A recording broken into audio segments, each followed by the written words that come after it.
नमस्कार, मैं अनुज कुमार। आप देख रहे हैं जनपथ लाइव। आज हम इस वीडियो में बात करेंगे राजेंद्र पाल गौतम और बसपा सुप्रीमो मायावती जी की। राजेंद्र पाल गौतम ने हाल ही में एक निजी चैनल को इंटरव्यू देते हुए बसपा और मायावती जी को लेकर तमाम बातें कही हैं और उन बातों पर हम विस्तार से चर्चा करेंगे। इसीलिए इस वीडियो को शुरू से आखिर तक देखिएगा और वीडियो को ज़्यादा शेयर करिएगा, चैनल को सब्सक्राइब करिएगा। तो जिस तरीके से आप सभी लोग जानते हैं, दिल्ली का अगर दलित समाज से कोई बड़े नेता का नाम निकल कर आता है तो वो है राजेंद्र पाल गौतम। और राजेंद्र पाल गौतम चूंकि बहुजन समाज से संबंध रखते हैं, लगातार तमाम राजनीतिक पार्टियों में रहे हैं, मंत्री पद, विधायक पद उनके पास में रहा है। जिस तरीके से राजेंद्र पाल गौतम की अगर बात किया जाए तो राजेंद्र पाल गौतम ने एक निजी चैनल से बातचीत करते हुए बसपा सुप्रीमो मायावती जी को लेकर कुछ बातें कही हैं। वो बातें इस तरीके से हैं, राजेंद्र पाल गौतम ने इस बातचीत के दौरान बसपा की कमियों को जमकर गिनाया है और कहीं न कहीं छुपे मन से अपनी एक मंशा भी बसपा को लेकर जाहिर की है। राजेंद्र पाल गौतम ने बातचीत करते हुए कहा कि बहुजन समाज पार्टी अब लड़ना नहीं चाहती है। मायावती जी अपने मिशन से भटक गई हैं, बहुजन से सर्वजन पर पहुंच गई हैं। इस तरीके की तमाम बातें उन्होंने कही और साथ ही साथ उन्होंने कहा कि जो मान्यवर कांशीराम साहब की विचारधारा थी, उस विचारधारा से बसपा अलग है, बसपा में टिकट के पैसे के तो तमाम आरोप लगते हैं। इस तरीके की तमाम बातें उन्होंने कही और इसके बाद उन्होंने बहुजन समाज के नेतृत्व की एक मंशा भी जाहिर की है। तो जिस तरीके से आप सभी लोग जानते हैं कि राजेंद्र पाल गौतम कौन है।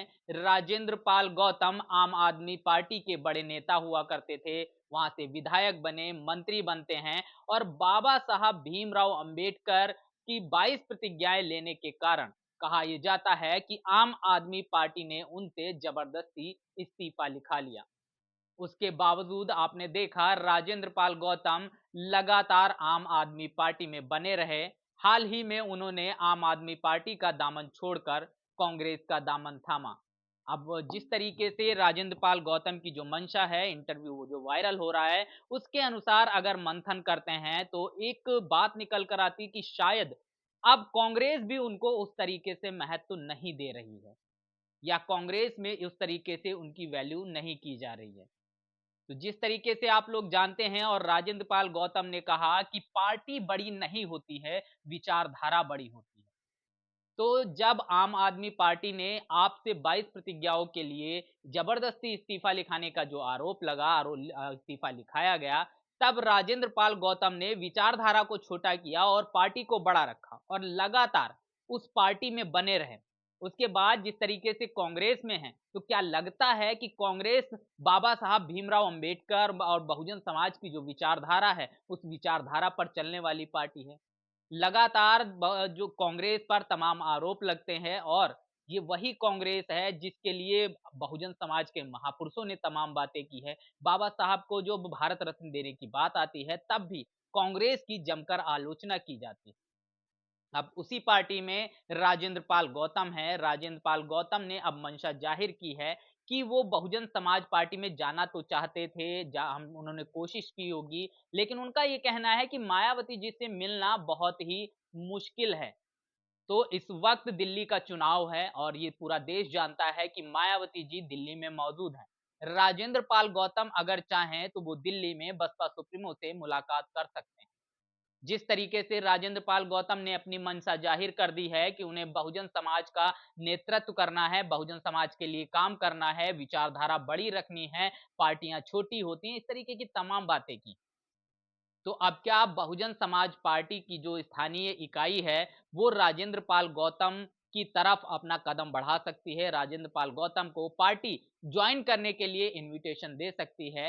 हालांकि अगर बहुजन समाज पार्टी की इतनी आलोचना जो वो कर रहे हैं, जिस तरीके से पार्टी के टिकट बेचने के बाद, विचारधारा से भटकने की बात, मायावती जी से ना मिल पाने की बात, इस तरीके की तमाम आलोचनाएं वो करते हुए नजर आ रहे हैं। तो क्या लगता है इसके बावजूद बहुजन समाज पार्टी उन्हें एक मौका देगी? ये तो देखने वाली बात होगी, लेकिन जिस तरीके से देखा जाए, राजेंद्र पाल गौतम जिस तरीके से पार्टी और विचारधारा को बताते हैं कि पार्टी छोटी होती है और विचारधारा बड़ी होती है।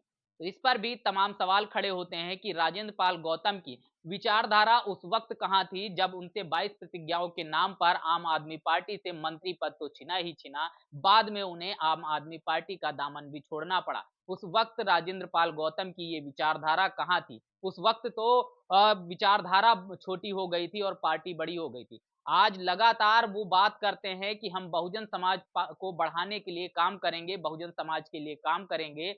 तो उन्होंने अपने समय में जो काम किया, चाहे आम आदमी पार्टी में रहकर या आज वो कांग्रेस में रहकर जो काम कर रहे हैं, विचारधारा का नाम लेकर लगातार पार्टियों को बढ़ाने का काम किया, पार्टियां बड़ी होती चली गई।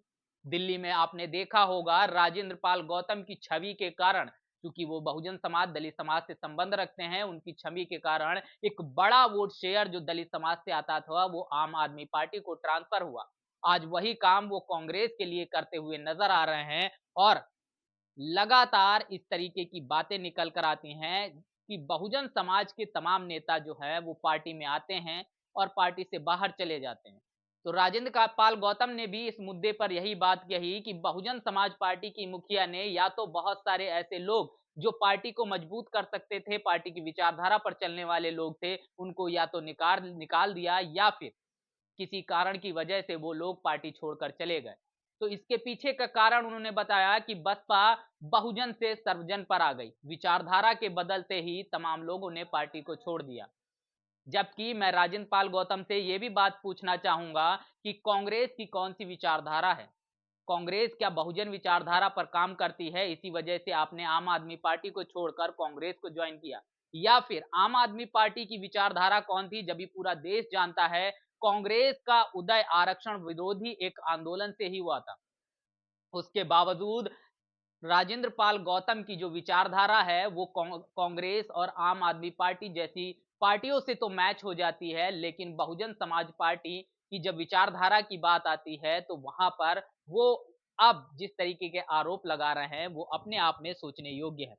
लेकिन इसके बावजूद पार्टी की तरफ से अब देखना यह है क्या दिल्ली यूनिट राजेंद्र पाल गौतम की तरफ रुख करेगी और उन्हें पार्टी में आने के लिए कोई इनविटेशन या इस तरीके की चीज कुछ निकल कर आती है या नहीं आती, ये देखने वाली बात रहेगी। लेकिन जब बात आती है पार्टी और विचारधारा और राजेंद्र पाल का जिस तरीके का राजनीतिक इतिहास रहा है, उससे साफ तौर पर चीजें निकल कर आई कि उनकी विचारधारा कहीं पर खड़ी नजर नहीं आती, जबकि उस विचारधारा के आगे पार्टियां खड़ी हुई जरूर नजर आई। वो पार्टी चाहे आम आदमी के पार्टी के रूप में खड़ी रही हो, चाहे वो कांग्रेस के रूप में खड़ी रही हो। तो अब राजेंद्र पाल गौतम ने जो चीजें बताई हैं, इस तरीके के आरोप बसपा पर लगातार लगते रहे हैं। बसपा सुप्रीमो मायावती इसको लेकर क्या काम करेंगी, क्या काम नहीं करेंगी, ये तो पार्टी का अपना मतलब है, पार्टी का अपना मैटर है। लेकिन देखना ये होगा कि राजेंद्र पाल गौतम कांग्रेस के अंदर रहकर जो बहुजन विचारधारा की वो बात कर रहे हैं, उस बहुजन विचारधारा को वो कितना आगे लेकर जाते हैं और कितना आगे बढ़ाने वाले हैं। साथ ही साथ राजेंद्र पाल गौतम ने एक इच्छा जाहिर की है कि वो तो बहुजन समाज पार्टी में आना चाहते हैं, लेकिन बसपा सुप्रीमो मायावती जी से मिलना बहुत मुश्किल है। तो देखना यह भी होगा क्या बसपा की तरफ से कोई पहल की जाती है या जिस तरीके से राजेंद्र पाल गौतम ने बसपा की आलोचना की है, उसके बावजूद क्या बसपा उनको पार्टी में शामिल करेगी या नहीं करेगी, ये देखने वाली बात होगी। बहरहाल ये वीडियो सोशल मीडिया पर लगातार वायरल है। तमाम बातें वो बसपा सुप्रीमो को लेकर कहते हुए नजर आ रहे हैं और बसपा पर इस तरीके के आरोप लगातार लग रहे हैं। तो राजेंद्र पाल की बातों से आप कितना सहमत हैं? उनकी बातों को लेकर आपका क्या सोचना है, क्या मानना है? कमेंट में अपनी राय और प्रतिक्रिया जरूर दर्ज करिएगा। बने रहिएगा जनपथ लाइव के साथ। मिलते हैं दूसरी वीडियो में। धन्यवाद।